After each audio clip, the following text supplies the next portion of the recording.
तो सभी भक्तों का मैं स्वागत करना चाहूँगा श्रीमद् भागवतम के इस प्रवचन में। कभी-कभी भय होता है कि क्या हम लोग इस प्रकार से रोज़ कर पाएँगे? या मैं क्लास कर पाऊँगा? वहाँ से प्रार्थना है कि शरीर तो लेना है उनको, लेकिन भागवतम के बाद ही लें तो अच्छा रहेगा। एक बार कम से कम अच्छे से पढ़ लें भागवतम। इतना सुंदर श्लोक हैं सारे।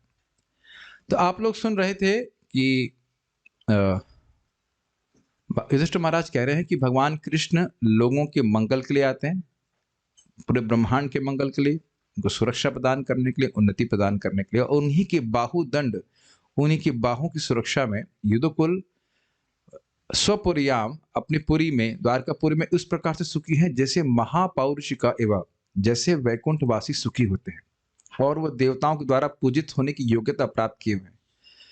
उन्हीं भगवान श्री कृष्ण की चरणों की शुश्रूषा रूपी मुख्य सेवा के द्वारा उनकी रानियों को देवताओं को भी, देवता नहीं, इंद्र की पत्नियों को जो पारिजात आदि फूल प्राप्त है वह सब प्राप्त हुआ। और अब उसी क्रम में वह बोल रहे हैं कि यदु लोग भी किस प्रकार से सुधर्मा सभा को अतिक्रमण करके बलात् जबरदस्ती लेकर के आए और उसमें खूब टहलते थे आराम से, जैसे लग खुद का सभा हो। तो वही उसी बात ने कि भगवान का आश्रय लेने के कारण किस प्रकार से यदुकुल वंशी स्वार्गिक सुख भी भोग रहे थे, उसका वर्णन यहाँ पे श्लोक में होगा। थोड़ी सी इसमें मिस्टेक हो गई है इन द सेंस कि 1.1.38 नहीं है। उसको थोड़ा सा मैं सही करके दिखा देता हूँ। ये 1 पॉइंट जल्दीबाजी में एडिटर साहब ने ये भी नहीं देखा। एडिटर साहब आपको ये नहीं दिखाई पड़ा, इतनी बड़ी गलती। और बाकी एडिटर तो सो ही रहे हैं। रोटी मिल रही है तो क्या दिक्कत है काम करने की है कि नहीं? यहाँ तो रोटी बनानी भी नहीं पड़ती जब तो फ्री में आ रही है रोटी, तो है कि नहीं? आप सोचते हैं क्या वृंदावन में आ जाएंगे तो डांट नहीं पड़ेगी? ठीक है, कोई बात नहीं, कोई बात नहीं, इसको हम डिलीट करते हैं रिकॉर्डिंग से इस डांट को। कोई बात नहीं, वापस लेते हैं शब्द। 1.14 अभी सही दिखाई पड़ रहा है? ओके, कोई बात नहीं। डोंट फील डिसहार्टेंड, डांट is a part of a purification. Actually एक एडिटर हो गए अच्छे, तो बाकी एडिटर सोच रहे हैं कि अब आराम से रेस्ट किया जाए, क्या दिक्कत है, इतनी ध्यान पूर्वक जो अन्वय को भी चेक कर ही रहा है, हमें बाकी सब चेक करने की क्या जरूरत है। कोई बात नहीं, आज मैं रेगुलर कटाक्ष प्रोग्राम के बाद हम कथा शुरू को आगे कथा शुरू करते हैं। प्रथम स्कंद 14वां अध्याय 38वां श्लोक। वैसे कितने अच्छे हमारे एडिटर्स हैं, मुस्कुराते रहते हैं, क्या कितना भी डांट पड़े चाहे कुछ हो, सब सीख गए, कोई दिक्कत नहीं है। कोई बात नहीं, no problem, no problem. Let us, actually ये होता है, ये देखिए कितना भी प्रयास कीजिए, मैं खुद भी बड़े अहंकार में रहता हूँ कि भाई ये इस बार तो कोई गलती नहीं होगी, फिर भी अनंत की गलती, कहीं ये गलती हो ही जाती है, क्या कर सकते हैं। बहुत सुंदर श्लोक है, इसको थोड़ा गाएंगे। यद बाहुदंडाभ्युदयानुजीवनो, बाहुदंडाभ्युदयानुजीवनो। क्या भाई आप लोग का व्रत अभी से शुरू हो गया है? खा के तो आए हैं ना दोपहर में कुछ। हाँ, यद बाहुदंडाभ्युदयानुजीवनो, यद्बाहुदंडाभ्युदयानुजीविनो। यदु प्रवीरा हि अकुतो भयामुः, यदु प्रवीरा हि अकुतो भयामुः। अधिक्रमन्त्यङ्घ्रिभिः आहृतां बलात्, अधिक्रमन्त्याङ्घ्रिभिराहृतां बलात्। अधिक्रमन्त्यङ्घ्रिभिः आहृतां बलात्, अभिक्रमन्त्याङ्घ्रिभिराहृतां बलात्। अधिक्रमन्ति अङ्घ्रिभिः आहृतां बलात्, अधिक्रमन्ति अङ्घ्रिभिराहृतां बलात्। सभां सुधर्मां सुरसत्तमोचिताम्, सभां सुधर्मां सुरसत्तमोचिताम्। यद बाहुदंडाभ्युदयानुजीवनो, यद्बाहुदंडाभ्युदयानुजीविनो। यदु प्रवीरा हि अकुतो भयामुः, यदु प्रवीरा हि अकुतो भयामुः। अधिक्रमन्त्यङ्घ्रिभिः आहृतां बलात्, अभिक्रमन्त्याङ्घ्रिभिराहृतां बलात्। अधिक्रमन्त्यङ्घ्रिभिः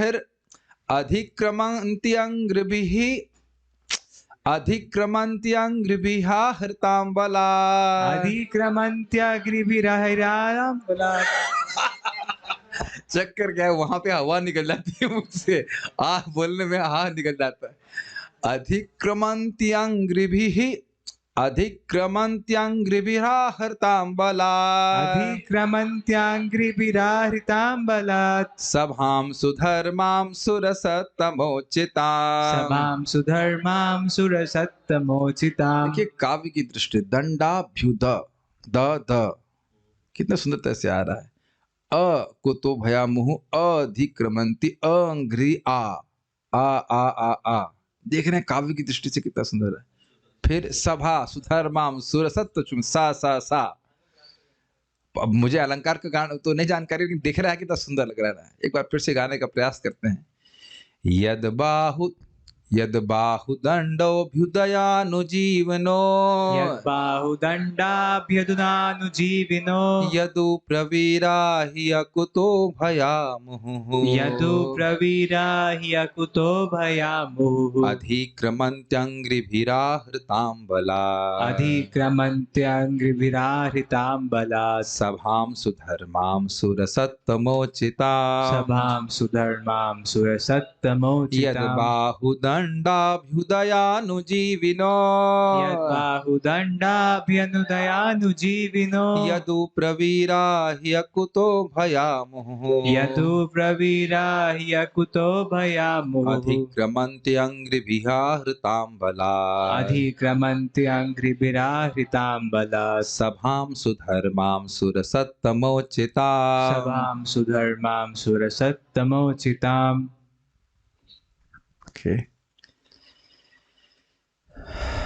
बड़े बड़े यदुवंशी वीर भगवान श्री कृष्ण की बाहुओं द्वारा सुरक्षित रहकर सभी प्रकार से निर्भय बने रहते हैं। अतएव उनके चरण उस सुधर्मा की सभा भवन में पड़ते रहते हैं जो सर्वश्रेष्ठ देवताओं के लिए है, किंतु जो उनसे छीन लिया गया था। अन्वय देखिए, यत मतलब जिन भगवान कृष्ण के, बाहुदंड मतलब बाहों के द्वारा, अभ्युदय का मतलब होता है प्रभाव। वैसे अभ्युदय के अर्थ हमने और लिया था लीला इत्यादि, लेकिन अभी यहाँ अभ्युदय का मतलब होता है प्रभाव से। अभ्युदयोधिगंधिरताम, भगवान की लीलाओं का आप प्रमुख रूप से वर्णन कीजिए। व्यासदेव जी को नारद जी ने कहा था कि आप भी भगवान के अवतार हैं, अगर आप संतुष्ट होना चाहते हैं तो भगवान के अभ्युदयादिगण्यताम, भगवान के अभ्युदय को, भगवान की लीलाओं को प्रमुख रूप से कहिए। तो अगर उनके प्रभाव से अनुजीविनः, सदैव जीवित रहकर। अब इसका बड़ा सुंदर अर्थ है, जीवित हम कैसे रहते हैं? प्राण के द्वारा। तो भगवान की सुरक्षा से ही वो जीवित थे, ये कहने का अर्थ है। उनके आश्रय में थे, ये कहने का अर्थ है। और ही मतलब निश्चय ही, और अकुतो भया, कुतः मतलब किसी से, अकुतः भय मतलब किसी से भी उनको भय नहीं था। सभी प्रकार से निर्भय से अनुवाद किया गया। अकुतः भय समझ रहे हैं? कुतः मतलब कोई भय, किसी चीज से भय, और अकुतः मतलब किसी भी व्यक्ति से, वस्तु से उन्हें भय नहीं था। किनको? तो कह रहे हैं यदु प्रवीरा, यदुवंशी महान वीर, प्रद्युम्न, अनिरुद्ध आदि सभी। तो उसको वह समझाने के लिए कि किस प्रकार से उन्हें किसी से भी भय नहीं था, वो कह रहे हैं बलात् आहृताम, बलपूर्वक लाई गई। क्या लाई गई? सुर सत्तमो उच्चिताम। सुर मतलब देवता, और सत्तम मतलब सर्वश्रेष्ठ, और उचिताम मतलब उचित। तो जो सर्वश्रेष्ठ देवताओं के द्वारा भोगी जाने वाली हो, जो उनके लिए उचित हो, श्रेष्ठ देवताओं के लिए उचित। सामान्य देवता भी नहीं, देखिएगा देवताओं की भी बहुत सारी श्रेणियां होती हैं, कुछ उपदेवता भी होते हैं, तो वो नहीं, सर्वश्रेष्ठ स्वर्ग के जो देवता हैं उनके लिए जो उचित सुधर्मा सभा थी, उनको जो बलपूर्वक द्वारका में लाई गई, ये कहने का अर्थ है। तो उस सुधर्मा सभा पर अंग्र भी, पैर से, मुहु अर्थात निरंतर, और अधिक्रमंती मतलब चलते रहते हैं। देखिए कहेंगे भाई इसका भय से क्या लिंक है? देखिए किसी व्यक्ति की कोई विशेष कार आप लेके आई है और वो बहुत शक्तिशाली हो, तो आपको भय नहीं लगेगा कि आप जबरदस्ती किसी कार लेके आए हैं तो आपसे झगड़ा करेगा? लाठी लेके आएगा, लाठी लेके आए तो बहुत सिंपल बोल रहा हूं, और भी अस्त्र लेके आ सकता है। हमारी कार चोरी करके ले गए तुम, इतनी तुम्हारी हिम्मत? आप समझ में आ रहा है? इस जगत में कोई बहुत महान व्यक्ति है, उसका सामान चोरी करके ले आए, चोरी या जबरदस्ती लेके आ जाए आप, तो गुस्सा नहीं होगा? अरे भाई, जो एकदम दुर्बल व्यक्ति है वह भी गाली तो देता है कम से कम। ये अगर गाली देने में डर लग रहा है कि भाई ये सामने वाला व्यक्ति शक्तिशाली है, तो कम से कम क्या कहते हैं, उल्हाना देगा, पीछे से कोसेगा उसको। ये तो देखते हैं जगत में। और अगर शक्तिशाली है तो वो जान से भी मार सकता है। तो कह रहे हैं कि इनको तो देवताओं से भी भय नहीं था। क्यों? सुधर्मा सभा जो श्रेष्ठ देवताओं के लिए उचित थी, वह जबरदस्ती लेकर के वहां पे द्वारका में रख लिए। और अब देवताओं का सामर्थ्य नहीं था कि वह उससे झगड़ा कर ले, क्योंकि पहले सुन चुके अर्चिता, अर्थात देवताओं के द्वारा पूज्य थे वो, उनसे क्या कहेंगे वो? क्योंकि भगवान के संरक्षण में थे, इसलिए यदुवंशी लोग देवताओं की जो सुधर्मा सभा है उसका भी भोग करते थे, जो कि श्रेष्ठ देवताओं के लिए उचित है। ध्यान दीजिएगा, इस सामान्य उपदेवताओं के लिए नहीं। जो सर्वश्रेष्ठ देवता इंद्र आदि देवता है, वरुण चंद्र आदि, वो कह सकते हैं प्रमुख देवता है, उनके लिए द्वारा उपयोगी। जैसे भी हम लोग पार्लियामेंट में रह के भागवत क्लास नहीं कर रहे हैं। अच्छा, अभी एकदम समझ में आ जाएगा। आपको पता है कि पार्लियामेंट के ऊपर कुछ आतंकवादियों ने अटैक करने का प्रयास किया था, कुछ समय तक हाईजैक भी किया था उसको। नहीं, मुझे नहीं पता, कर नहीं पाए थे, प्रयास कर रहे थे। तो खाली प्रयास किया यहाँ की पार्लियामेंट में, तो इतना वो प्रतिरोध हुआ। आप समझ में आ रहा है कुछ? ये सुने होंगे आप लोग का जन्म हो गया था तब तक। ठीक है, आप लोग कथा पता होगी, ये बात नहीं पता? ये कथा रह गई आप लोग से? हम तो सुन रहे हैं। अच्छा। एवं परापरा इस कथा को मैंने पहले भी बताया था। ये सब जानते हैं क्या? इतने छोटे बच्चे सब जानते हैं कि भारत की पार्लियामेंट पे एक अटैक हुआ था। जीके का क्वेश्चन है भाई, जो आईएएस की तैयारी कर रहे हैं। ठीक है, 2006 में बता रहे हैं। 2006 में तो लोग पैदा ही नहीं हुए, बहुत छोटे होंगे ना। 3 साल की बच्ची क्या समझेगी? एनीवेज, तो वह नहीं हो तो आप लोग छोटे थे, तो फिर 2006 में तो हम इतने छोटे नहीं थे। तो मैं क्या बात कर रहा था? हाँ, तो बात कर रहे थे पार्लियामेंट पे अटैक हुआ, तो वहां पार्लियामेंट में घुसने नहीं दिया उसको, जबकि पार्लियामेंट इंसानों के द्वारा ही है, और जो सबसे खराब इंसान है वही, मतलब हर तरह का इंसान पार्लियामेंट में जाता है भाई, हमारा परेशानी में नहीं पड़ना चाहते। तो अब हम गलत तो नहीं बोलना चाहते भाई, भागवत में जूते चप्पल तो नहीं चल रहे, कम से कम पार्लियामेंट में तो जूते चप्पल भी चलाए गए। तो अभी भी चल रहा है, अब नहीं होता होगा। तो खैर जो भी है, तो अब ऐसी पार्लियामेंट में व्यक्ति, कुछ लोग घुसने का प्रयास किए, तो कितना प्रतिरोध हुआ। अब आप सोचिए कि जो देवताओं की पार्लियामेंट है, समझ में आ रहा है सुधर्मा, उसको कोई जबरदस्ती खींच के लाए। और यह तो कोई आतंकवादी कल्पना भी नहीं कर सकता कि पार्लियामेंट हाउस को उठा करके अपने पास ले जाए। बहुत होगा 2-4 बम फोड़ेगा, सोचने वाली बात है ना।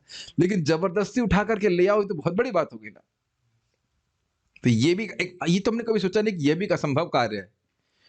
पूरी बिल्डिंग ही उठा के लेके आ जाओ। और ध्यान दीजिए कि उस बिल्डिंग का जो गुण वहां पे है, वो यहाँ पे भी रहना चाहिए। ये सब बहुत सारी बातें सोचने वाली हैं कि स्वर्ग की वस्तु इधर लेके आएंगे तो उसके वैसे वैसे रहना चाहिए, उसमें कोई परिवर्तन नहीं आना चाहिए। सब भगवान की कृपा से हो रहा है। तो ये सब चीजें हैं। इस प्रकार से यदुकुल स्वर्गीय सुख का भोग कर रहे थे। समझ में आ गया? भगवान के संरक्षण में। तो अब संस्कृत देखिए, यद बाहु दंड, जिन भगवान कृष्ण की बाहु के द्वारा अभ्युदयानुजीवन, उनके बाहु के प्रभाव, यानी कि शक्ति के प्रभाव के द्वारा जो अनुप्राणित थे, जी रहे थे। कौन कौन जी रहे थे? यदु प्रवीर, यदुओं में जो मुख्य वीर, मतलब महान वीर थे। ही अकुतो भया, वह निश्चित ही किसी भी बात से भयभीत नहीं थे। क्यों ऐसा कह रहे हैं? मुहु अधिक्रमंती, वो बारंबार अधिक्रमण करते थे। किसके द्वारा अधिक्रमण? मतलब चलना, किसकी द्वारा? अंग भी, अपने चरणों के द्वारा। अरे भाई, ये इस पे कितना गुस्सा आएगा। सोचिए, किसी का आसन है और उस पे कोई पांव रखे तो, और उससे निम्न व्यक्ति पांव रखे तो। अब स्वर्ग का जो पार्लियामेंट हाउस है, जहां पे देवता चलते हैं, उसके ऊपर यदुकुल के लोग बिना किसी भय के चल रहे हैं। देवताओं के नहीं सोच रहे हैं कि देवता को लोग बुरा मानेंगे ना क्या? थोड़ा समझना चाहिए। अकुतो भय का लिंक कठिन हो रहा है, समझ पा रहे हैं? उनकी सुधर्मा सभा जो लाई गई, उसमें बिल्कुल फ्री स्टाइल चल रहा है। आ रहे हैं, जा रहे हैं, उपयोग कर रहे हैं, और ये पूछ भी नहीं रहे कि क्या इसका हम उपयोग कर सकते हैं, थैंक यू आपने हमको लाने दिए। कुछ नहीं, ऐसे आराम से चल रहे हैं। तो भय से रहित होना ही तो सब माना जाएगा ना इस। तो क्या देवताओं ने वह सुधर्मा सभा उनको गिफ्ट में दिया है, एक्सचेंज में दिया? कहते ना आहृताम बलात्, बल पूर्वक लाई गई। कौन सी सभा के बारे में बात कर रहे हैं? कह रहे सभाम सुधर्मा, सुधर्मा सभा। सुधर्मा कहने से होगा वहां पे भूख प्यास मृत्यु बीमारी आदि नहीं सब सताती है। इतना अद्भुत सुधर्मा सभा जब उसमें अंदर रहते हैं। तो कह रहे भाई उसमें क्या विशेषता है? तो कह रहे सुरा सत्तमोचिताम, देवताओं में भी जो सर्वश्रेष्ठ है, सुर सत्तम है, उनके लिए उचित ये सुधर्मा सभा थी। हाँ बोलिए। प्रभु ऐसा कौन सा स्थान है इस भौतिक जगत में जो जहाँ मृत्यु नहीं आती? सुधर्मा सभा। Sudharma well Shrimad Bhagavatam class. आयुर्हरति वै पुंसाम उद्यानस्तंचयन्नसौ तस्य रते क्षणो नीता उत्तम श्लोक वार्तया। सबकी आयु को निश्चित रूप से सूर्य उग रहा है, अस्त हो रहा है, काट रहा है, केवल उस व्यक्ति के जो भगवान उत्तम श्लोक की वार्ता में संलग्न है, उसकी आयु को नहीं काट पा रहा। तो भागवतम क्लास में तो खैर मृत्यु ऐसे भी नहीं आती है। सुधर्मा सभा प्रभु, वहाँ भागवतम क्लास होती है। मैं कह रहा हूं भागवत जहां भी होती है वहां मृत्यु से पार है। और सुधर्मा सभा के बारे में भी आप सुन लीजिए, पर समझाएंगे। तो हम पढ़ते हैं श्रीधरी। जिन भगवान श्री कृष्ण की भुजाओं के प्रभाव को अपना उपजीव्य, मतलब उन्हीं के आश्रय में वो जी रहे थे, बनाने वाले निर्भय यदुवंशी वीर देवताओं के लिए उचित सुधर्मा सभा को अपने पैर से आक्रांत करते हैं, वे गोविंद सुखपूर्वक है ना। इस तरह इसका संबंध पीछे के 5वें श्लोक से, जहां से उन्हें पूछना शुरू किया कि कृष्ण सुखी है ना, वो बात बोलते हुए यहाँ पे आ रहे हैं। जबकि यहाँ ये नहीं पूछ रहे हैं कि कृष्ण सुखी है कि नहीं। कहीं लिखा है सुखमास्ते? नहीं लिखा है सुखमास्ते, लेकिन उसको वहां से पीछे से ले लेना होगा कि ये सब पूछ रहे हैं कि जिनके आश्रय में यदुकुल वंशी सब लोग सुखी से रह रहे थे, क्या वह कृष्ण स्वयं सुखी सुख से हैं क्या? ये केवल चिंता के कारण पूछ रहे हैं। जब जिनके आश्रय में देवताओं से भी निर्भय होकर के वो जी रहे हैं, तो उनके सुख के बारे में क्या प्रश्न करना, ये तो आप समझते हैं। यहाँ पे एक और नोट बाल प्रबोधनी से दिया गया। यह बात प्रसिद्ध है, इसको ही शब्द से सूचित किया जा रहा है। क्या बात प्रसिद्ध है? क्या बात प्रसिद्ध है? कि द्वारकावासी भगवान कृष्ण के आश्रय के ही कारण बलपूर्वक सुधर्मा सभा को इधर लाए थे, और उसका उसमें खूब चलते फिरते हैं, कोई भय नहीं। ये बात प्रसिद्ध है, इसको सूचित करने के लिए ही शब्द का यहाँ पे उपयोग हो रहा है। ठीक है, तात्पर्य देखिए। जो भगवान के प्रत्यक्ष रूप में सेवक हैं, वे भगवान द्वारा सभी प्रकार के भय से सुरक्षित रखे जाते हैं और सर्वोत्कृष्ट वस्तुओं का भोग करते हैं, चाहे वे बलपूर्वक एकत्र क्यों ना की गई हों। तब आप देखेंगे ऐसा लग रहा है कि भगवान भक्तों के प्रति पक्षपात करते हैं, है कि नहीं? हाँ करते हैं। क्या दिक्कत है आपको? क्या दिक्कत है? क्या दिक्कत है? जब आपके पापा आपसे प्रेम करते हैं तब तो नहीं करते पापा आपको तो सम होना चाहिए। तब तो खुश हो जाते हैं आप। टोल टैक्स में आपका टोल माफ कर दे तब तो बड़े खुश हो जाते हैं आप। कभी हुआ आप लोगों के संग? साधुओं के संग बहुत होता है, बड़े खुश हो जाते साधु। वहां तो नहीं कहते आपको सम रहना चाहिए। पुलिस वाला आपका चालान काट दे तब तो आप, मालूम ना काटे, काटने की स्थिति उत्पन्न हो जाए, माफ कर दे तब तो आप कहते नहीं कहते कि आपको सम रहना चाहिए सबके प्रति, कहते हैं कभी? लेकिन ध्यान देना चाहिए कि जो भगवान का ये जो प्रेम है, पक्षपात है, ये इस बात से उद्भूत नहीं होता कि ये व्यक्ति मेरे लिए कुछ करेगा, मैं इस पर निर्भर हूं, तो आज मैं इसका पक्ष ले रहा हूं तो आगे ही मेरा पक्ष लेगा। भगवान का पक्ष तुम क्या लोगे या मैं हम लोग क्या लेंगे? ये उनका सहज स्वभाव है, सहज भक्त वात्सल्यता है, इस कारण ऐसा हो रहा है। ठीक है, जैसा आप सुन चुके हैं, इंद्र से युद्ध करके भी पारिजात लेके आए कृष्ण अपनी रानियों के लिए, लेकिन किस कारण से? उन रानियां भी उनके चरणों की सेवा ही उनका मुख्य कारण था, जीवन का कारण, लक्ष्य ही मान के कि भगवान की सेवा करनी है। ठीक है, भगवान सभी जीवों के साथ समान व्यवहार करते हैं, किंतु वे अपने भक्तों के प्रति अत्यधिक वत्सल होने के कारण विशेष पक्षपात करते हैं। इसको थोड़ा समझना नहीं, पक्षपात का अर्थ थोड़ा समझना चाहिए। पक्षपात, पक्ष मतलब, पक्ष का मतलब होता है पंख, और पात मतलब उसको उसके ऊपर रखना, उड़ना नहीं, रखना। तो आप समझ सकते हैं कि पंछी का पंख कितना सॉफ्ट होता है, उसका आश्रय देना, उसको रखना, इस प्रकार से बोलना।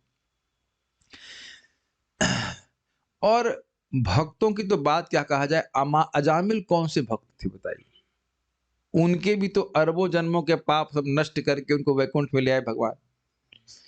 तो अनजाने में जो बिना योजना के भक्ति कर रहा है, भगवान उस पे इतनी कृपा कर रहे हैं, जो योजना बनाकर भक्ति कर रहा है उस पे कितनी कृपा करेंगे।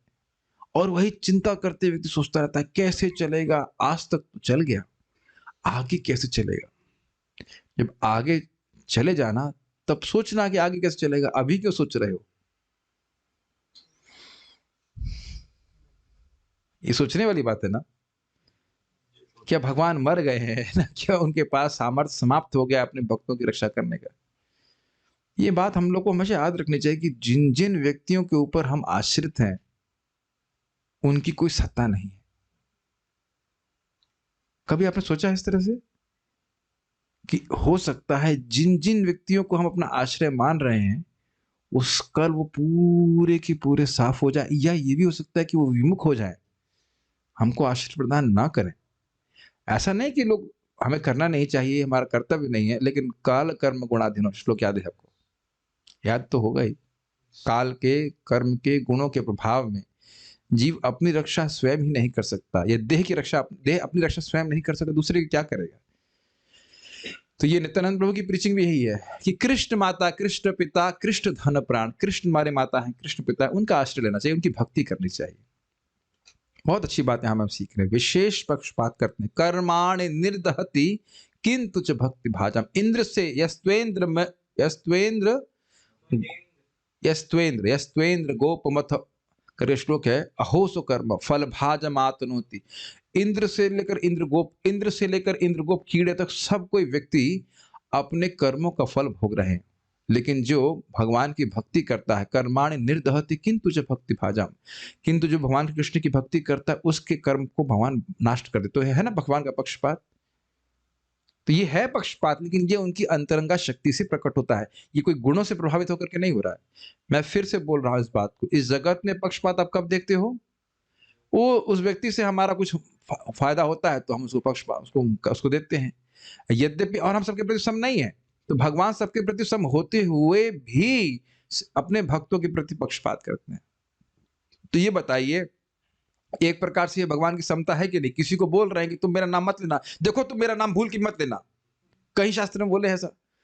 भूल के भी मेरा नाम मत लेना, ऐसा तुम देख लेना, देख लूंगा तुमको अगर नाम उच्चारण किया, इतना पापी हो तुम मेरा नाम उच्चारण कर रहे हो, ऐसा कहीं बोले हैं भगवान शास्त्र में? अभी तो क्या बोले हैं, किसी ने मेरा नाम कभी भी कैसे भी लिया है मैं उसके नाम को कभी नहीं भूलता। अब आप लोग पूछोगे प्रभु जी कौन से जन्म का नाम? पिछले जन्म में मेरा नाम पप्पू था, उसके पहले टिंकू था, उसके बाद मामू जान था, या कुछ भी था। क्या भगवान कृष्ण सभी नाम याद रखेंगे? हाँ जी, वो सारे नाम याद रख लेंगे, कोई दिक्कत नहीं, उनको याद भी है। मतलब कहने का अर्थ उस व्यक्ति को भगवान कभी नहीं बोलते। कितना इंस्पिरेशनल है ना, किसी ने कैसे भी कभी भी कहीं पे भी मेरा नाम उच्चारण किया है, उसे कभी नहीं भूलता। That's amazing. No? Even you are chanting like this, Hare Krishna. 5:30, Hare Krishna, Krishna Krishna, Hare Hare, Hare Ram, Ram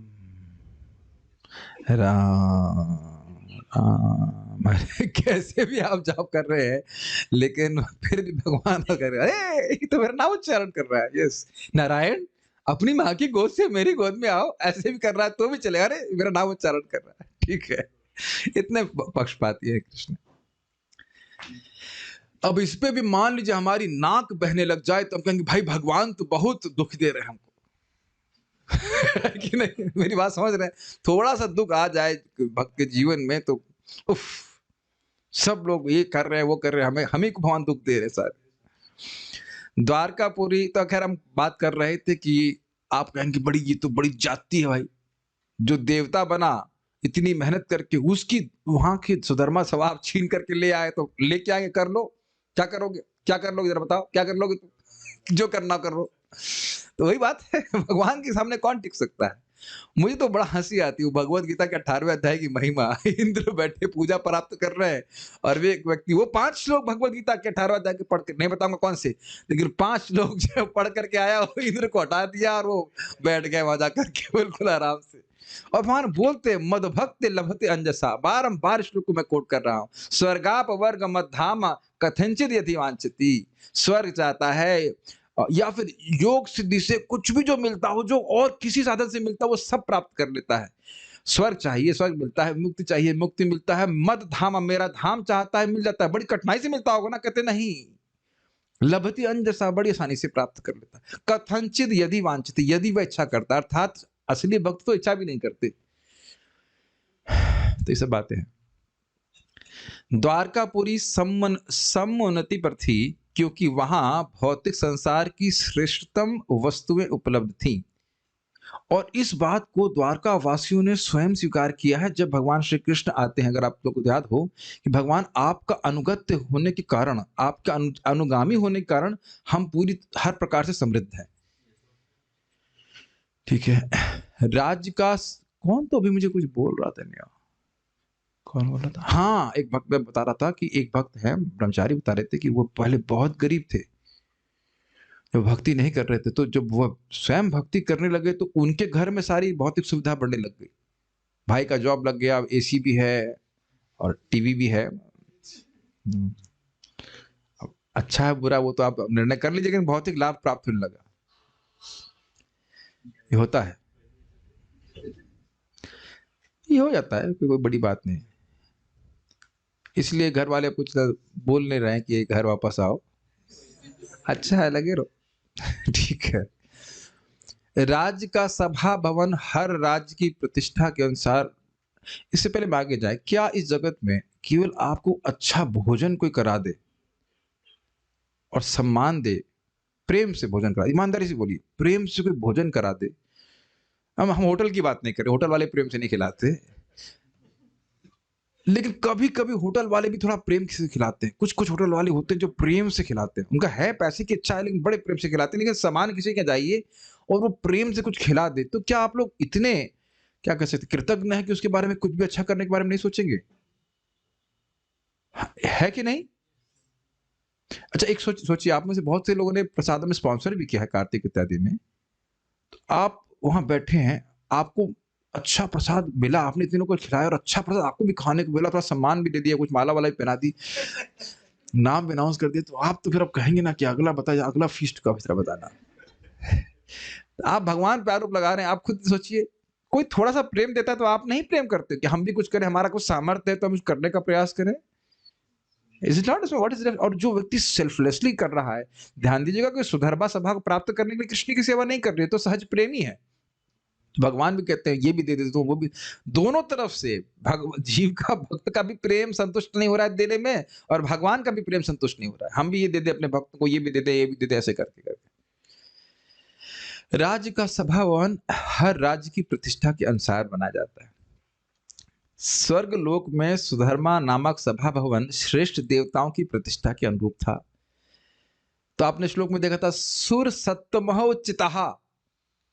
अभी हमने व्याख्या किया ना, हम लोग पार्लियामेंट में रह के भागवत नहीं बोल रहे, तो पार्लियामेंट में मैं गया तो नहीं हूं, लेकिन अच्छी अच्छी सीटें होंगी, सब व्यवस्था होगी।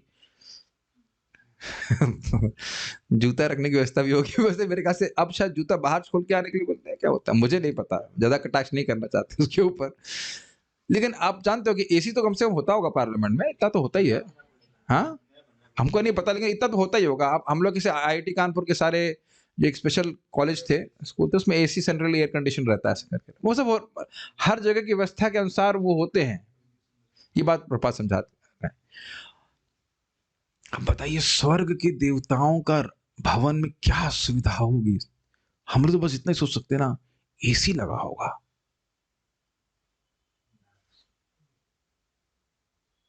क्या है ना, हम लोग कल्पना भी नहीं कर सकते कि जो सर्वश्रेष्ठ देवता हैं उनकी पार्लियामेंट में क्या सुविधा होगी, मतलब सभा कक्ष में। तो ऐसी सभा को लेके आ गया। ऐसा सभा भवन महिमंडल के किसी भी राज्य के हेतु नहीं होता। यहाँ के किसी राजा के पास ऐसा सुधर्मा सभा नहीं होगा, है ही नहीं, क्योंकि पृथ्वी के मनुष्य इसका निर्माण नहीं कर सकते। चाहे कोई राज्य भौतिक रूप से कितना ही समृद्ध क्यों ना हो, अमेरिका चाहे कितना ही समृद्ध हो जाए, सुधर्मा सभा का वह निर्माण नहीं कर सकता। किंतु जब भगवान कृष्ण इस धरा पर विद्यमान थे, तो इस स्वर्गिक सभागार को यदुवंशियों ने छीनकर इसे द्वारका में लाकर स्थापित किया था। इस कथा को मैं डिटेल में नहीं जानता हूँ कि क्या हुआ था। मैंने कभी पढ़ा नहीं ना सुना है। आप में से किसी ने पढ़ा है? क्या हुआ था? शायद हरिवंश में हो या मुझे नहीं पता। लेकिन ऐसा हुआ, प्रभुपाद बता रहे हैं। वे ऐसा बल प्रयोग कर सकते थे क्योंकि उन्हें विश्वास था कि परम भगवान श्री कृष्ण उनकी रक्षा करेंगे। दूसरे शब्दों में भगवान के शुद्ध भक्त भगवान के लिए ब्रह्मांड की श्रेष्ठ वस्तुएं ला जुटाते हैं। अब ध्यान दे रहे हैं आप? पहले आपने सुना जो तात्पर्य में, तो ऐसा लग रहा है कि उनका मन था सुधर्मा सभा को ला करके रखा जाए, लेकिन अब क्लियर हो रहा है कि वह लाए क्यों?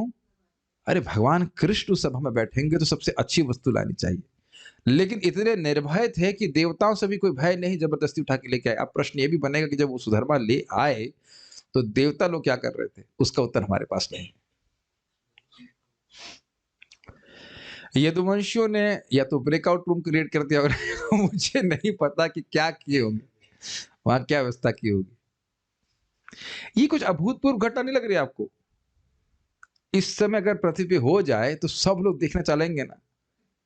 हम लोग ना पढ़ रहे हैं, कुछ थोड़ा मनन नहीं कर रहे हैं शायद इस समय, या हमारी भागवत सप्ताह नहीं, हमारा तो रोज ही होता है भागवत कथा, सुधर्मा सभा में होने लग जाए, वहां से लाया जाए तो लोग, काफी लोग उत्सुक हो जाएंगे, भाई क्या चक्कर है, क्या कैसी सभा है, क्या होने वाला है। Is not striking? 5,000, अच्छा बहुत पुरानी बात नहीं है, मात्र 5,000 साल पहले। थोड़ा तो ये पहले समझिए कि 5,000 साल पहले केवल मात्र है।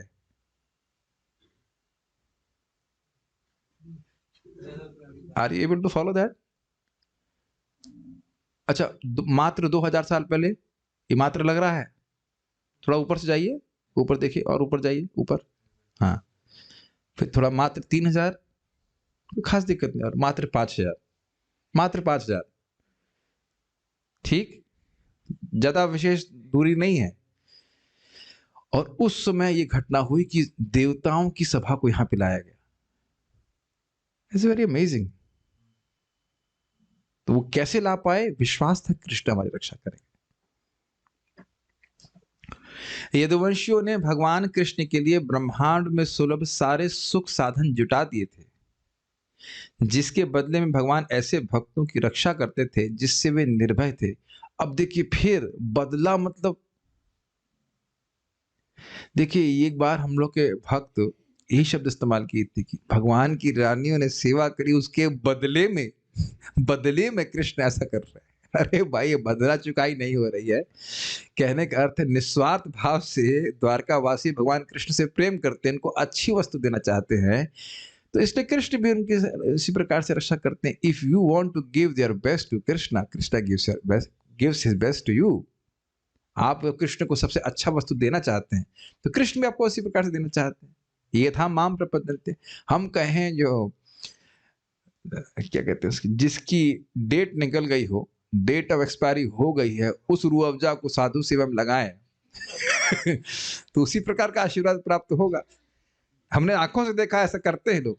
पहले भी बोल चुका हूँ, खूब बोतल की बोतल रूह अफ़ज़ा आ रहा है गर्मी में, कह रहे वाह साधु लोग खूब ठंडे रहेंगे लेकिन देखा एक भी बोतल, मैंने कहा एक बोतल तो होती नहीं, सारी बोतल की डेट ऑफ एक्सपायरी निकल गई। तो ये नहीं सोच रहे कि पहले तो जगन्नाथ जी को ठंडा दिया जाएगा, और जगन्नाथ जी देख रहे क्या कर रहे हैं। एक और कहानी बताते हैं, श्रील भक्ति सिद्धांत ठाकुर जी, एक व्यक्ति नाम में जा रहा था, उसके पास खीर, मुड़ी समझते हैं, मुड़ी खाए होंगे आप लोग, रात में मुड़ी नहीं आज समझते हैं, लाई थी। तो लाई उसने ऐसे लिया, खाने के लिए उत्सुक हुआ तो हवा से लाई उड़ गई, तो उसने कहा गोपाल भोग गोपाल भोग तो ये तरीका नहीं है भगवान को भोग लगाने का। जब उड़ गया तो कहा गोपाल जी के लिए हाँ, फ्लाई पॉप है कि नहीं। तो अब देखिए दोनों तरफ से प्रेम है, प्रेम का आदान प्रदान, ये बदलेबाजी नहीं है, कोई रिटर्न गिफ्ट नहीं है, तो तुमने मेरे बर्थडे गिफ्ट में ये दिया तो हम तुमको कुछ और देंगे, ऐसे करके नहीं है।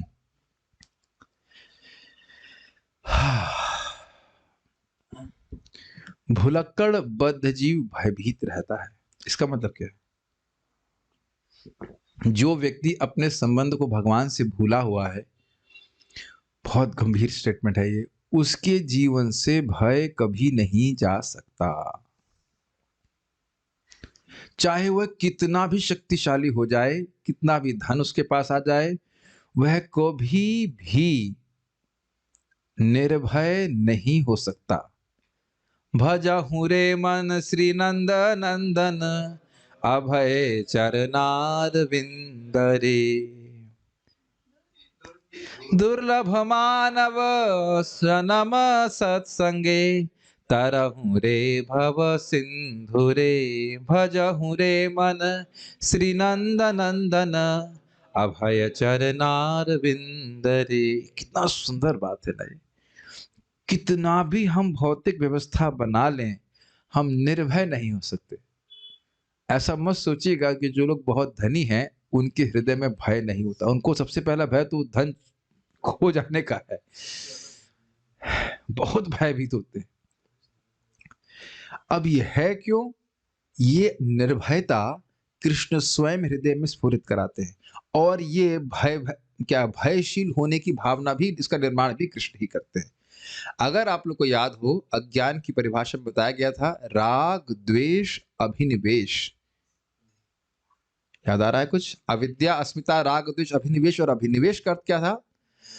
अभिनिवेश मतलब यह डर, मृत्यु का डर, यह डर कि ये जो भोग मुझे प्राप्त है ये छूट जाएंगे। मुख्य बात तो यही है। आप समझ में आ गया? भुलक्कड़ बद्ध जीव भयभीत रहता है।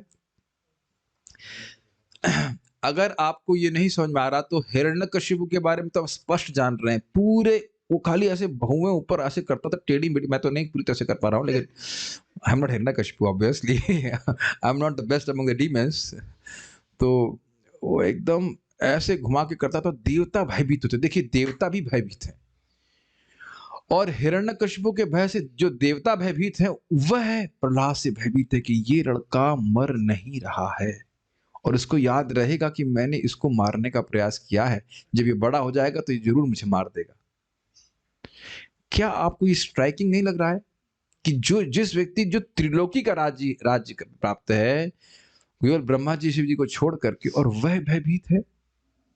तो ये बात समझने का प्रयास कीजिए। भयम द्वितीयाभिनिवेश तस्यात् ईशाद अप्येतस्य विपर्यस्मृति। ये तो श्लोक बहुत अच्छा श्लोक है, जो यही पर बात बता रहे हैं कि जो व्यक्ति भगवान से विमुख है वह अपने आप को भगवान की प्रतिद्वंदी के रूप में सोचता है कि भाई ये वस्तुएं सब मेरी हैं, और वैसा वो है मेरी है। मेरा कहने का मतलब ही नहीं, ये मेरी है, ये तेरी है, फिर हम कंपटीशन करेंगे। तो ऐसा जीव निर्भय हो ही नहीं सकता। और जब व्यक्ति भगवान की भक्ति करता है तो उसको भगवान का आश्रय प्राप्त होता है, तो वह निर्भय रहता है। कई बार उदाहरण दिया जा चुका है कि बच्चा, बहुत सिंपल उदाहरण है, हम रोड क्रॉस करते हैं, छोटा बच्चा अकेले रोड क्रॉस करेगा तो कितना उसको भय होगा, समझ रहे हैं? लेकिन माँ के हाथ पकड़ा रहता है या पिता का हाथ पकड़ा रहता है तो निर्भय होकर के वह रोड को पार कर लेता है।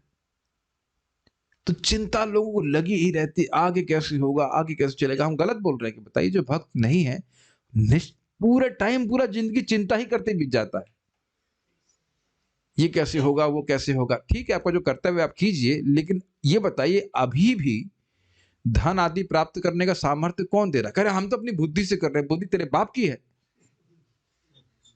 बताइए। कृष्ण बुद्धि दे रहे हैं ना, सामर्थ्य भगवान दे रहे हैं ना, कुछ भी कमाने की, खाने की। नहीं तो ये भी अंतर नहीं समझ में आएगा कि टूथपेस्ट क्या है और शेविंग क्रीम क्या है। बेतंग हो चुका है बड़ा एक कुछ क्षणों के लिए। ये बुद्धि भी तो भगवान दे रहे हैं, तो आगे भी देंगे। इतना मतलब जो कार्य वो करना चाहिए, लेकिन कुछ चिंता नहीं करना चाहिए। एनीवेज, तो प्रभात बता रहे हैं कि भुलक्कड़ बद्ध जीव भयभीत रहता है, किंतु मुक्त आत्मा कभी भयभीत नहीं रहता। और उदाहरण आप सुन लीजिए, नारद जी, कितने प्रत्यक्ष उदाहरण है। 5 साल का बच्चा माँ को सर्प ने डस लिया, कोई भय नहीं, हिमालय चला गया। क्या निर्भयता है! तो ये हृदय के शुद्धिकरण के कारण व्यक्ति निर्भय ऐसे प्रकार से हो जाता है। नहीं तो कुछ लोग जरूर सोचेंगे जो शादी नहीं कर रहे हैं, मतलब अगर मान लो इतने भाग्यवान हो तो सोच रहे होंगे ना कि भाई मेरी माँ भी मर जाएगी, मेरे पिताजी भी मर जाएंगे, भाई का पता नहीं क्या करेगा, या जो बहन का पता नहीं क्या करेगा, मेरा ध्यान कौन रखेगा।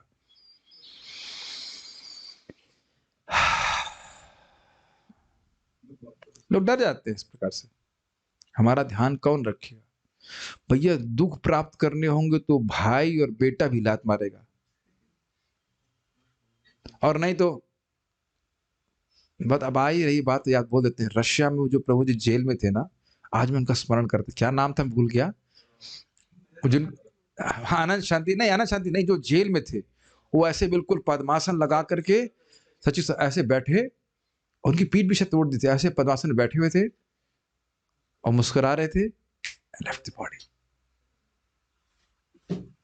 देखिए क्या योगी की तरह से, हम तो सोच भी नहीं सकते ना। रशिया के व्यक्ति को क्या पता चलेगा आध्यात्मिकता, मतलब इतना तो नहीं पता होगा ना कि क्या करना, पता नहीं कैसे उन्हें पता, मैं तो आश्चर्यचकित हूँ। और उनको बोला गया था तुम स्वीकार कर लो कि तुमको तुमको बरगलाया गया था, तो हम तुमको छोड़ देंगे, लेकिन नहीं स्वीकार किया। उनको बहुत परेशानी किया, उन्हें तक पीठ तक तोड़ दी उनकी ऐसे करके। बहुत कष्ट। आप लोग जिन्होंने नहीं पढ़े हैं, सॉल्टेड ब्रेड पढ़ी, मैं उस किताब को पढ़ते पढ़ते पूरी रात बीत गई थी। अद्भुत है, लेकिन रियली अमेजिंग। पद्मासन लगाए और योगी की तरह शीट छोड़ दिया, और जिसने उनको कष्ट दिया था पूरा परिवार समाप्त हो गया, समाप्त हो गया। आप लोगों में से पढ़ी है आप लोगों ने ये पुस्तक? बहुत अच्छी, पढ़िएगा, बहुत अच्छी पुस्तक। रियली अमेजिंग है नित्यानंद प्रभु की कृपा, भगवान की कृपा उनके ऊपर। कितने निर्भय हो गए। कुछ लोग कहते हैं जब करने में कठिनाई है, सोचिए वो लोग ब्रेड से जब आप बीट बना बना कर जब किए हैं, कितना उनका निर्भयता थी। अमेजिंग। एनीवेज, तो हम बात कर रहे थे कि भुलक्कड़ बदजीव भयभीत रहता है, किंतु मुक्तात्मा कभी भयभीत नहीं रहता। इसी परिपेक्ष में मैंने, इसी कंटेक्स्ट में मैंने इसे बात नहीं बोली। जिस प्रकार एक छोटा सा बालक जो अपनी पिता की कृपा पर पूर्ण रूप से आश्रित रहता है, वह कभी किसी से डरता नहीं। तो ये आप समझ सकते हैं, भगवान का आश्रय जितना व्यक्ति को प्राप्त होगा, भगवान अंदर से आंतरिक रूप से भय को नष्ट करते हैं। भय अंदर है, बाहर नहीं है। छोटा सा एग्जाम्पल सोच लीजिए, एकदम गुप्त अंधेरा हो जाए और कोई गुंडा नहीं है, कुछ नहीं है, तो भी माता जी को भय होगा कि नहीं? कोई आता नहीं जाएगा, कुछ नहीं है। और हम लोग को भी डर लग सकता है, एकदम गुप्त अंधेरा, कहीं बिच्छू तो नहीं है। और उसमें भी अगर आप धन लेकर के चल रहे हैं, मान लो 4-5 लाख रुपए, तब तो 6 बार अपना डब्बा मतलब देखेंगे, भाई कोई देख तो नहीं रहा, सोच तो नहीं रहा। तो कभी बहुत बार तो भय बाहर से ना होने के कारण, ना होने पे भी अंदर से भय का बाहर कोई कारण है ही नहीं, भय सारा कारण अंदर है कि नहीं? क्योंकि जिस जिस कारण से आपको भय लग रहा है, सामने वाले को लग ही नहीं रहा है। अगर भय का कारण बाहर होता तो सबको भय लगना चाहिए ना। बहुत अच्छी बात है। हृदय शुद्ध है तब व्यक्ति भयभीत नहीं होगा। भीरुता जीव के लिए एक प्रकार का मोह है। क्यों? और मोह का अर्थ समझ गए? मोह का अर्थ है अपने को शरीर माना। जितनी मात्रा में अपने आप को शरीर मानेंगे, हम जरूर डरेंगे। जिसमें वह निद्रा में रहकर भगवान के साथ अपने नित्य संबंध को भूल जाता है। बड़ा स्पष्ट है, जैसे सोया हुआ व्यक्ति उस स्वप्न के शरीर से अपनी पहचान करता रहता है, और उसकी परेशानियों से वह अपनी परेशानी की पहचान करता रहता है। ये बातें समझ में आ रही हैं? बिजनेस बहुत डाउन हो गया, बहुत परेशानी है। बिजनेस बढ़ाने के लिए कुछ करना चाहिए, लेकिन मैं बहुत प्रयास कर रहा हूँ, बिजनेस अच्छा हो ही नहीं रहा। इतने में ट्रिंग ट्रिंग ट्रिंग ट्रिंग ट्रिंग ट्रिंग मंगल आरती उसमें हो गया। तो जो भी भय था वह किस कारण से था बताइए? स्वप्न के शरीर में अपनी पहचान, जो दिख रहा है स्वप्न का शरीर, उसे अपनी पहचान करना। ये तो हमारा देखिए कितना घोर अज्ञान है। हम बोल रहे हैं कि हैं हम लोग शरीर बिल्कुल नहीं, निरंतर अपरिवर्तनशील हैं, अविनाशी हैं, फिर भी भयभीत होते ही है। मैं भी हो जाता हूँ, ये क्या होगा, कहीं ऐसे तो नहीं कर देंगे, कहीं वो तो नहीं हो जाएगा। कुछ कुछ भय तो आ ही जाता है हृदय में, पर थोड़ा बहुत भय होना भी चाहिए। क्या मैं कल जब कर पाऊंगा? क्या मंगल आरती लौट पाऊंगा? अब उसके लिए प्रभु जी अब क्या भय करना है, वो तो ठीक है, अलार्म बजेगा तो अब चले जाए, ऐसे क्या दिक्कत है। नए भक्त लोग बड़े निर्भय होते हैं। हमने कहा माला होगी, प्रभु जी अब 4 ही माला है, कर लेंगे शाम तक। कोई दिक्कत नहीं। होने का, जिंदा रहोगे कब तक? क्योंकि वैधानिक रूप से आप भगवान के शरणागत है ना। क्योंकि वैधानिक रूप से जीव कभी मरता नहीं, जैसा कि भगवत गीता में कहा गया है। अच्छा, ये बताया माता को। तो फिर भीरुता का क्या कारण है? जब हम मर ही नहीं सकते और हम परिवर्तन होता ही नहीं, तब हमें क्या चिंता है, जरा बताइए। कोई व्यक्ति स्वप्न में बाघ से डर सकता है, किंतु उसी की बगल में जगते हुए व्यक्ति को कोई बाघ नहीं दिखता। यह बाघ दोनों के लिए, अर्थात सोए हुए व्यक्ति के लिए तथा जागते हुए व्यक्ति के लिए मिथ्या है, क्योंकि वास्तव में वहां पर बाघ है ही नहीं। यही चिंता व्यक्ति को सताती रहती है, बेटी की शादी कैसे होगी, बेटे का ये कैसे होगा, बेटी की शादी कैसे होगी, इसकी क्या होगी, ये होगी वो होगी। उसके बाद शादी हो गई तो फिर इसके बच्चे क्यों नहीं हो रहे हैं, तो उसका क्या होगा। अब देख रहे ये सब भय चिंता में फंसा रहता है कि नहीं, व्यक्ति रोता ही रहता है। इन सबसे पुरस्कार केवल यही मिल रहा है, रोतु जीव, केवल जीव, जबकि होना चाहिए ब्रह्मभूता प्रसन्नात्मा, न शोचति न कांक्षति। ये स्थिति है, जीवन भर इसी में परेशानी में रहता है।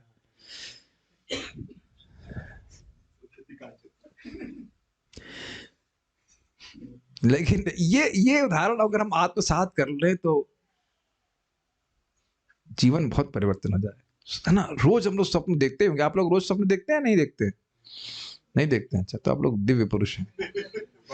हमें तो सपने बहुत आते हैं, क्या क्या बवाल होता है। एक सपना आया था, पता नहीं क्या, उसमें आईआईटी का नहीं, जीएलए और मेरे स्कूल की कॉलेज के बिल्डिंग का सम्मिश्रण हो गया, तो अंट संट पता नहीं क्या क्या बेवकूफी के पर सपना आते हैं। जब उसके बाद हमने अपने अलार्म में लगा रखा है मुर्गे की अलार्म, कुकड़ों को करता है तो उठ जाते हैं जल्दी से। वो स्मृति होती है कि भगवान जब उठते थे तो जब शाप हो गया, मुर्गा बोलता था, वो कुकड़ू कुकड़ू कुकड़ू, तो वो उठ जाते थे। आप फोन में अच्छी व्यवस्था है, कुकड़ू को की आवाज आती है। कब कभी वो जागी वो आमी, भक्ति ठाकुर जी बोलते, कब मैं जागूंगा हे गोपीनाथ। लेकिन जो व्यक्ति अपने जागृत जीवन को भूल जाता है वह भयभीत रहता है, और जो अपनी स्थिति को नहीं भूलता वह बिल्कुल नहीं डरता। इस तरह सारे यदुवंशी भगवान की सेवा के प्रति पूर्ण रूप से जागरूक थे, अतएव उनके लिए बाघ से किसी समय भी प्रश्न भयभीत होने का प्रश्न नहीं होता। कौन से भाग से डर रहे थे वो? बाघ का तो प्रश्न, बाघ की बात तो श्लोक में आया ही नहीं, बाघ कहां से आ गया। मतलब जो भी भौतिक परिस्थिति कुछ आती विपद, उससे डरते नहीं थे, ये कहने का आशय। यदि असली बाघ होता भी तो भगवान उनकी रक्षा करने के लिए तो थे ही। और ये हुआ भी बीच में, क्या नाम है, असुर था, क्या नाम था उसका, सल्व, उसने अटैक किया था, बस एक अटैक हुआ, बाकी द्वारका पे कभी कोई अटैक नहीं हुआ, तो वो भी उसको मार के खत्म कर दिया भगवान ने।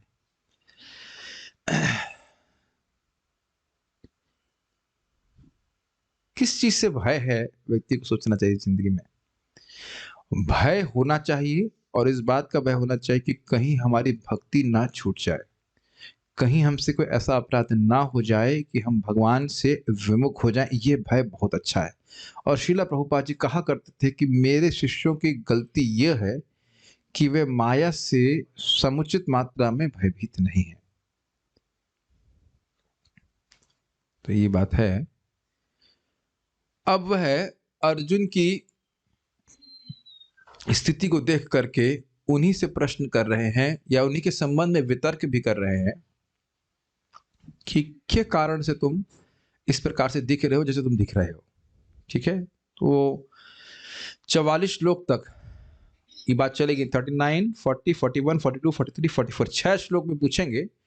आज हम 2 लेंगे, 39, 40, 41, 3 तो नहीं ले पाएंगे, देखते हैं हो पाता है कितना, नहीं हो पाएगा, तो कल प्रयास करेंगे करके अध्याय पूरा करने का। कल नित्यानंद त्रयोदशी का है, लेकिन कल तो सुबह भी क्लास होगी नित्यानंद त्रयोदशी पे, आज आपने सुना ही है, तो हम भागवत को कंटिन्यू करेंगे। आप लोग नित्यानंद के बारे में सुनना चाहते हैं? ठीक, देखते हैं भगवान कैसे प्रेरणा देते हैं। कच्चिते नामयं तात, कच्चिते नामयं तात, भ्रष्टते जा विभासी। में तो नहीं होना चाहिए। एक मिनट रुकिए, में शब्द तो कहां से आ गया इसमें?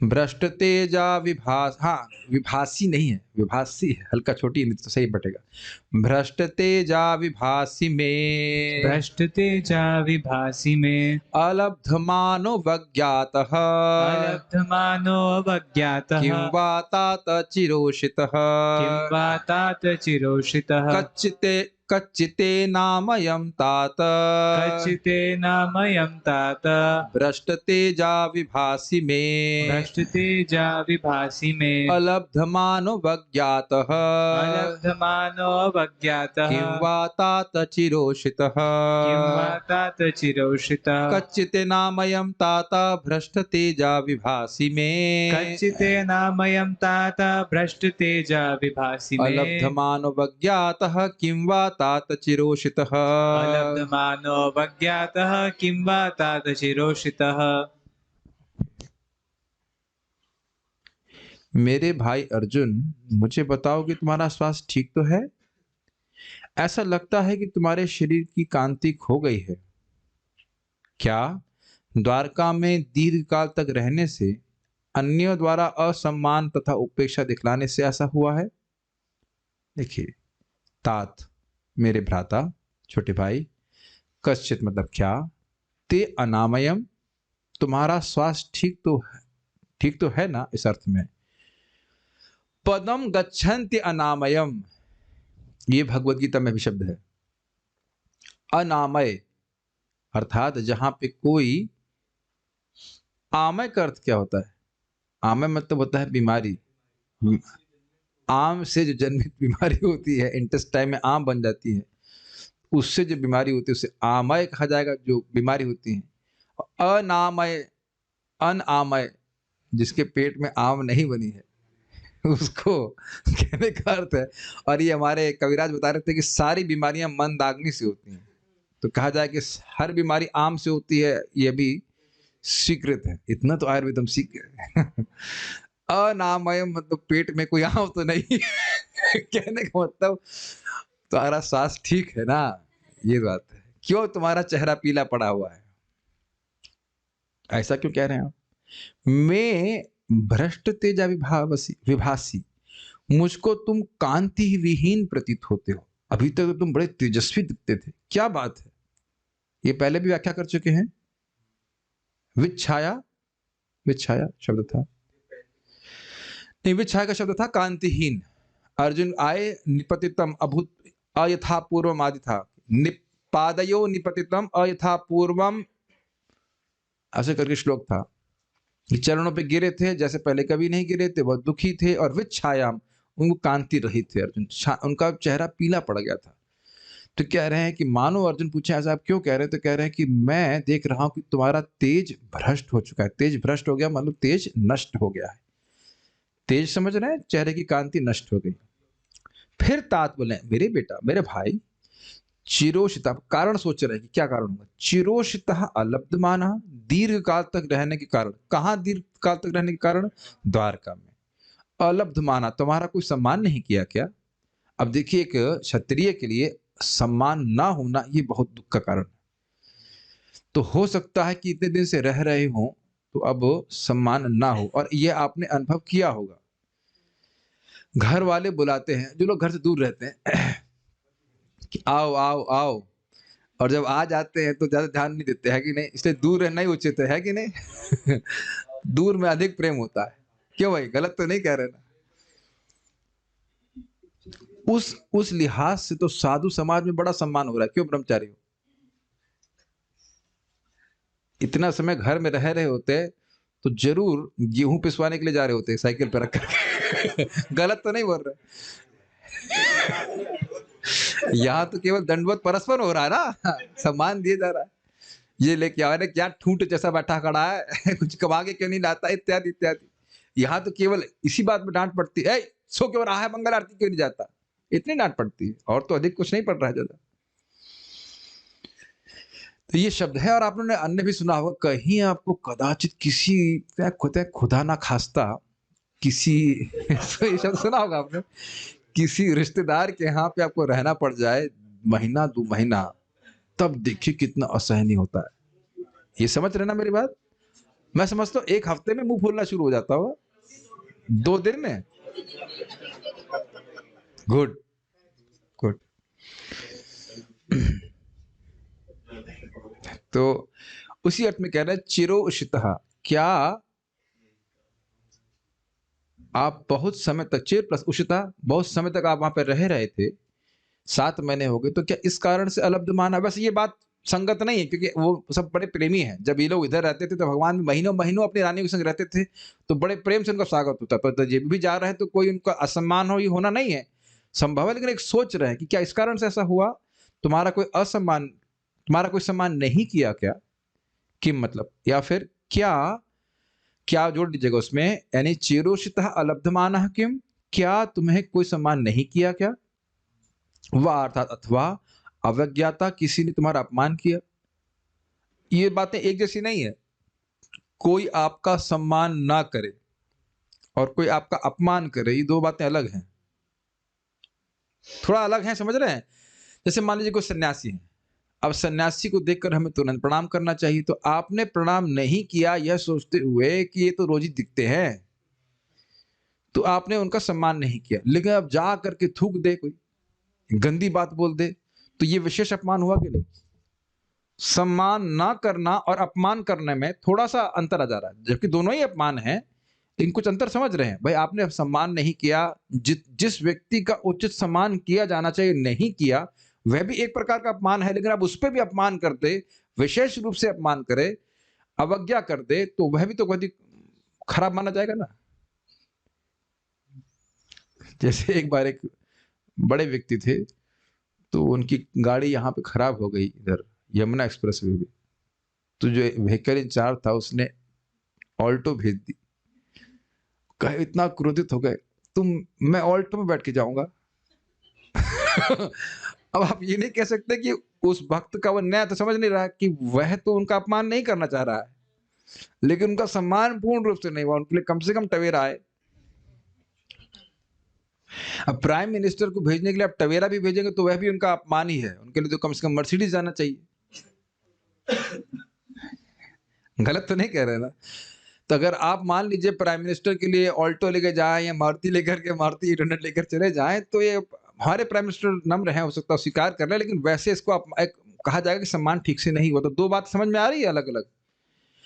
अलब्धमानः, क्या आपको सम्मान प्राप्त नहीं हुआ? अलब्धमानः, लब्ध मतलब प्राप्त, अलब्ध मतलब नहीं प्राप्त, और मान मतलब सम्मान। वाह मतलब अथवा अवज्ञा की गई, आपने कुछ कहा हो किसी से करने के, पानी ले आओ, पानी ना ला के दिया हो, या जो भी अपमान किया हो, इसकी वजह से आपकी कांति कम हो गई है। ओ, मैंने अनुवाद भी नहीं पढ़ा, शायद पढ़ लेता। अच्छा, मुझे ऐसा लगा कि मैंने अनुवाद नहीं पढ़ा। कच्चित, क्या अनामयम तात, क्या तुम्हारे क्या तुम बीमार हो तात, मेरे बेटे, मेरे भाई? ऐसा क्यों कह रहे हैं? भ्रष्ट तेजा विभास्य में, मुझको तो ये लग रहा है कि तुम्हारा तेज भ्रष्ट हो गया, समाप्त हो गया है। इसका कारण ऐसा आप क्यों सोच रहे हैं? मुझे लग रहा है कि अलब्ध मानो अवज्ञाता किंवा, क्या तुम्हें सम्मान प्राप्त नहीं हुआ, या तुम्हारी अवज्ञा करी गई है, तुम्हारा अपमान हुआ है? ऐसा क्यों सोच रहे हैं? चिरोषितः तात, तुम बहुत दिन से द्वारका में रह रहे थे, तो संभावना थी कि ऐसा हो जाता।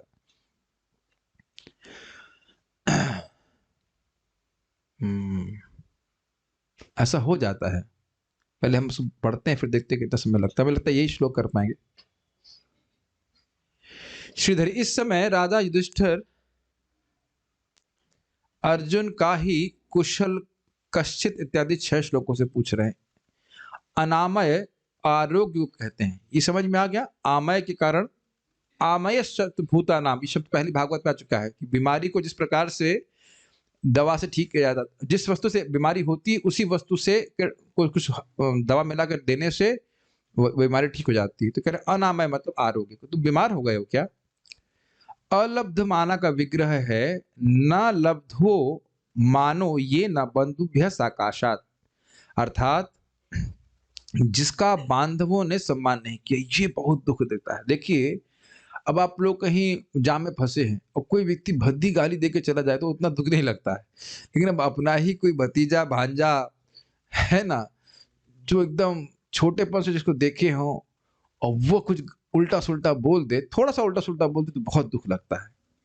तो यहाँ अलब्धमान का विशेष अर्थ श्रीधर स्वामी कर रहे हैं कि बंधुओं से मान ना मिला हो, जिनसे आत्मीय संबंध है। आपने सुना भी होगा, जो व्यक्ति को आप सबसे अधिक प्रेम करते हैं उसके पास सबसे अधिक क्षमता होती है आपको सबसे अधिक दुख देने के लिए। ये सुना है आपने? ये अनुभव भी किया होगा, बेटे से प्रेम कर रहे हैं, बेटी से प्रेम कर रहे हैं, वो बात नहीं सुनती है या कुछ ऐसा करती है जो आपको बिल्कुल खराब लगता है, तो आपको बहुत दुःख लगता है।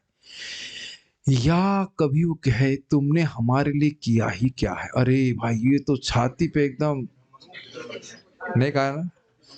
तो माँ कहेगी बेटा तेरे को बिस्कुट खिलाया है। व्हाटएवर। ये आजकल खूब बच्चे लोग बोलते हैं, बड़े ही कृतज्ञ हो गए। तुमने हमारे लिए किया ही क्या है? और बहुत सी बातें बोलते हैं, हम यहाँ भागवत में नहीं बोलना चाहते। तो अब माता-पिता को कितना दुःख लगेगा बताइए? अब मान लो मुझसे कोई कहे कि तुमने हमारे लिए क्या किया है? हरे कृष्णा कृष्णा कृष्णा हरे हरे, हरे राम राम राम हरे हरे। और ये भी किया है, दीपदान किया है और प्रणाम किया। हम तो जो भी कुछ कर रहे हैं वो हमारे संग हमारे सारे पूर्वजों को सबको लग ही रहा है। क्या कठिनाई है? 1000 गुना लेके चल रहे हैं। कमाई करने अपने अकेले के लिए थोड़ा ना कमाई कर रहे हैं। अवज्ञातः अर्थात तिरस्कृत, अर्थात द्वारका में बहुत दिनों तक रहने के कारण किसी ने तुम्हारा सम्मान नहीं किया है क्या? या किसी ने तुम्हारा तिरस्कार किया है क्या? ए आ गए यहाँ पे। अरे कभी तो आसन नहीं देने से व्यक्ति दुखी हो जाता है। केवल आसन न दीजिए, अरे वही चलता रहता है, हमको नहीं, हमको माने नहीं, हमको माने नहीं। ये सम्मान की इच्छा जीव को बहुत गिलानी में डाली रहती है। हमको हमको मान नहीं दिया, हमको माला नहीं दिया, माला दी तो सूखी वाली माला। यहाँ तक कि कभी कभी क्लास देने से पहले का मैं जब क्लास देने आता हूँ तो पतली वाली माला देता है, और वो जब वो देने आता है तो मोटी अजगर जैसी मोटी माला देता है। भैया हम क्या बोले, हम तो गीला बकता है, क्या बोलेंगे? गीले बकता है तो हमारी बात ध्यान नहीं रहती आती है। ऐसे करके जीव जलता रहता है इसमें। ये इच्छा चली जाए ना सम्मान प्राप्त करने की, you will be so much relieved. शांति से भजन हो सकेगा। मैं कई बार देखा कृष्ण हॉल में जो व्यक्ति जमीन पे बैठने में पूरी तरह समर्थ है, वह भी सीट पे जाके बैठता है, क्योंकि वो सीनियर हैं, ठीक है मान रहे हैं, लेकिन समर्थ है ना जमीन पे बैठने के लिए, तब भी ऊपर। और बैठते भी हैं प्राय, लेकिन किसी दिन फेस्टिवल होगा तो ऊपर जाके बैठेंगे।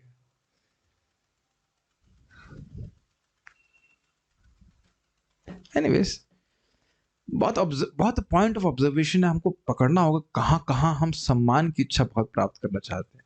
ये बहुत सूक्ष्म है। एक सन्यासी थे, आए थे यहाँ पे, वो बहुत साल से भजन कर रहे हैं गोविंदपुर में। कुछ समय के लिए आए थे, वो बीमार थे, हम लोग कुछ उनको रूम दिए थे यहाँ पे।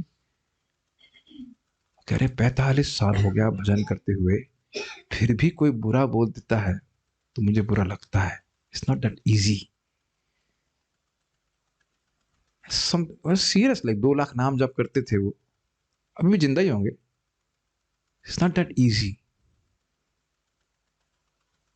त्रिनादपि सुनिचेना होना इतना आसान नहीं है। कभी कभी लोग बोलते हैं वक्ता बोल रहा है त्रिनादपि सुनिचेना, वो तो हुआ नहीं। तुम हो गए हो, तुम हो गए हो। भाई वक्ता भी बोल रहा है तो अपने को भी सुना ही रहा है। इतना आसान थोड़ा ना होता है। बुरे शब्द ही सहन नहीं होते, कोई ताड़ना कर दे तो अलग ही बात है। ये बात ध्यान रखिएगा कि लोगों को तिरस्कार बहुत खराब लगता है। यहां तक कि आप देखिए, आप कहीं आपका ध्यान कहीं और है, किसी से बात कर रहे हैं, कुछ सोच रहे हैं, और आपको व्यक्ति ने हरे कृष्णा किया और आप ध्यान नहीं दे पाए, तो भी लोगों को बुरा लगता है, जबकि आपकी कोई इच्छा नहीं थी उसको बुरा करने की। आपने देखा ऐसा कभी? मंदिर में तो बहुत होता है। आपको लोगों के संग कभी हुआ होगा, आप किसी सीनियर भक्त को हरे कृष्णा करें और मान लो कुछ सोच रहे हैं, वो भगवान के बारे में सोच रहे हो, कुछ भी अपना सोच रहे हो और ध्यान ना दें, बहुत रौब आ गया है। तुरंत अब अगली बार मैं भी हरे कृष्ण नहीं बोलूंगा। ऐसे करके, है ना? तिरस्कार, और क्षत्रिय के लिए तिरस्कार क्या भगवान गीता में बोले हैं?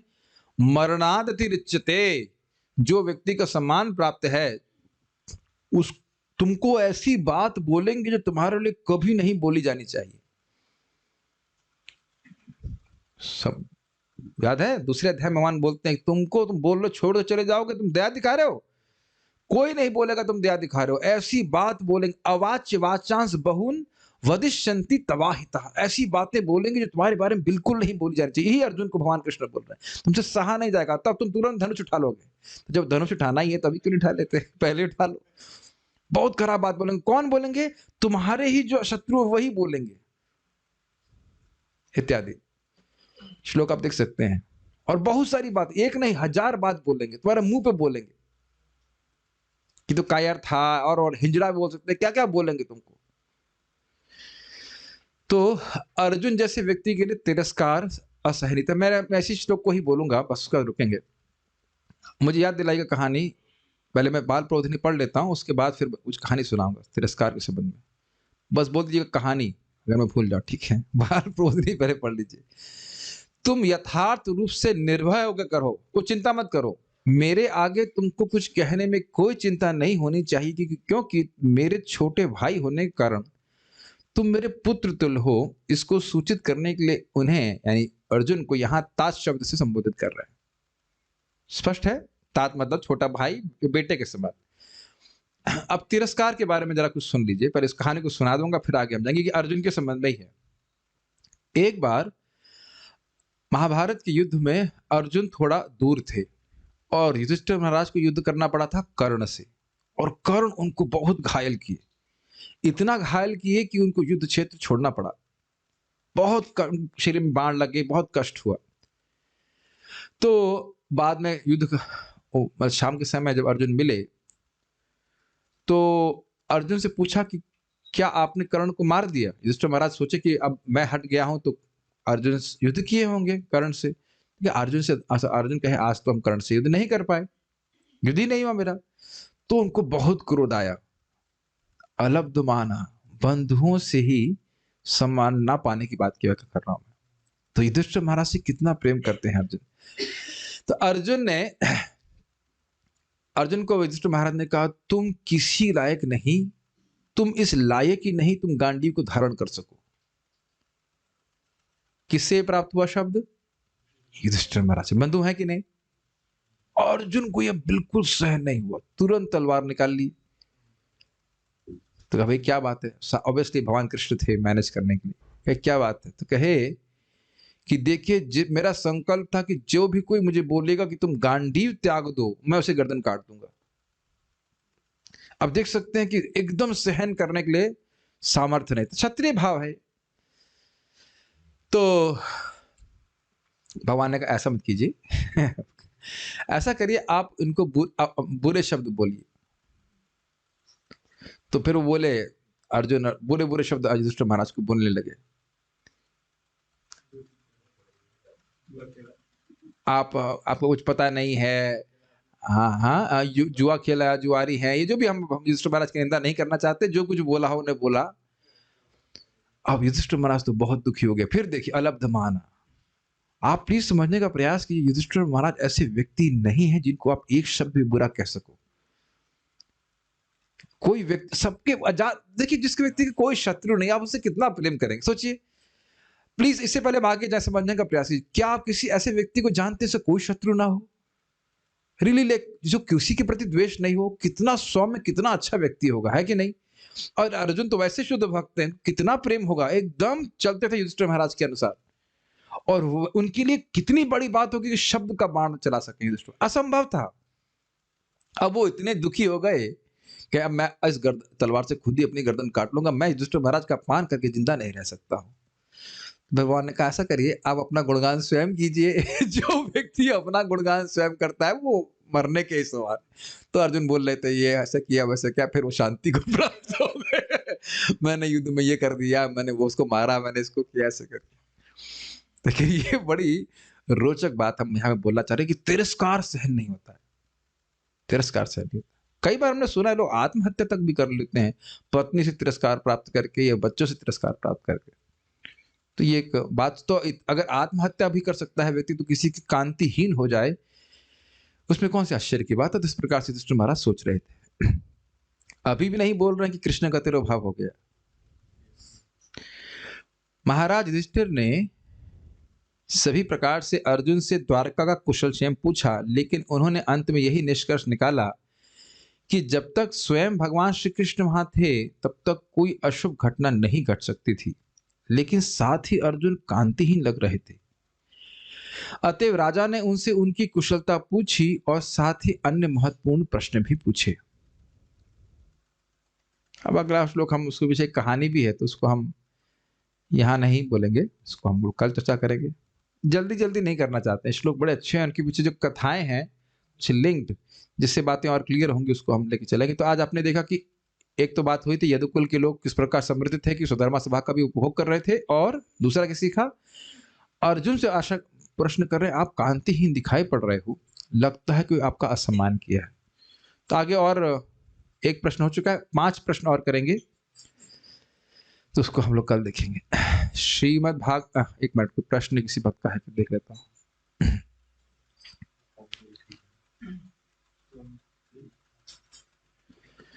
कुछ लोग कह रहे हैं कि कभी कभी लोग प्रश्न करते हैं, भक्ति कर रहे हो तो बीमार क्यों हो? तो कहीं लिखा है कि भक्ति करने से बीमार नहीं होंगे? वेल हाँ, लिखा है सर्व जड़ विनाशाय लिखा है, अगर नरसिंह स्तुति पढ़ेंगे तो बीमारियां भी होंगी, कम हो जाएंगी, लेकिन ऐसा नहीं होता कि जीरो हो जाएंगी।